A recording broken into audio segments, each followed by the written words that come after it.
Hello hi welcome to our channel. இன்றைக்கி நம்ம என்ன பார்க்க போகிறோம்னா ராகி தோசை எப்படி ஊற வச்சு அரைச்சி செய்கிறது நம்ம பார்க்கலாம். அதுக்கு நான் ஒரு பெரிய டம்ளரில் 1 டம்ளர் ராகி எடுத்திருக்கேன்.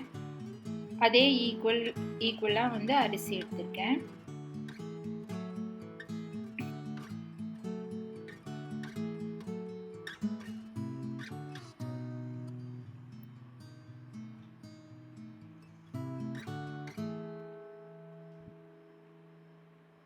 அது கூட கொஞ்சம் உளுந்து,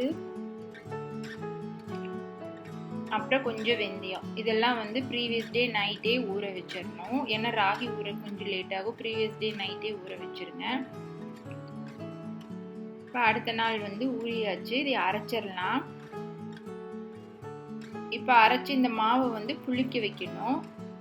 ஒரு 5 to 6 hours வச்சு புளிக்க வச்சுட்டு அதுக்கப்புறம் நம்ம தோசை பண்ணலாம். பாருங்க, நல்லா புளிச்சு வந்திருக்கு. எல்லாருமே ராகி மாவு வாங்கி தான் நிறைய பேர் தோசை, இட்லி தோசை மாவு கூட மிக்ஸ் பண்ணி ராகி தோசை செய்வாங்க. இந்த மாதிரி நீங்கள் ஒரு நாள் வீட்டில் கட் பண்ணி பாருங்க, நல்லா இருக்கும். ராகி ஊற வச்சு தனியாக அரைச்சி செய்கிறது ரொம்ப நல்லா இருக்கும். உங்களுக்கு எவ்வளவு தோசை பதத்துக்கு வேணுமோ அந்த அளவுக்கு தண்ணி ஊற்றி கலக்கிக்கணும். அப்புறம் தோசை நல்லா வரும்.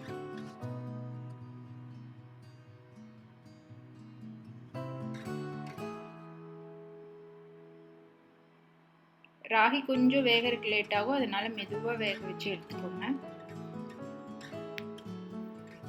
இதுக்கு தக்காளி குழம்பு, நிலக்கடலை சட்னி, தக்காளி சட்னி எல்லாமே சூப்பரான சைட் டிஷ்ஷாக இருக்கும்.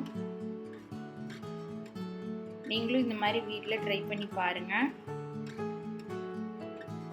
கண்டிப்பாக இது உங்களுக்கு பிடிச்சிருக்குன்னு நினைக்கிறேன். தேங்க்யூ.